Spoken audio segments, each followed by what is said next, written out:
بسم اللہ الرحمن الرحیم۔ السلام علیکم۔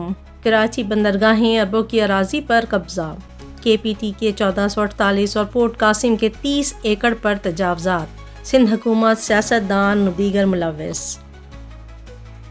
غیر قانونی قبضہ شدہ زمین پر حکمران سیاسی جماعتوں سے تعلق رکھنے والے بعض سیاستدانوں کی مبینہ عشائریات سے تجاوزات قائم ہیں، جبکہ وفاق کی تقریباً 350 ایکڑ اراضی پر سندھ حکومت قابض ہے۔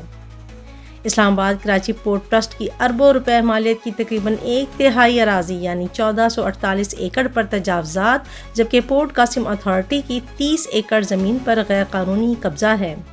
وزارت دفاع کے ذرائع کے مطابق ملک کے میری ٹائم سیکٹر کی اصلاح کے پروجیکٹ کے حوالے سے وزیر اعظم شہباز شریف کو جو معلومات فراہم کی گئی ہیں، اس کے مطابق ساحلی پٹی سے جڑی انتہائی مہنگی زمینیں تجاوزات اور تباہ حالی کا شکار ہیں، جس کا نتیجہ یہ ہے کہ یہاں کوئی معاشی سرگرمی نہیں ہو رہی۔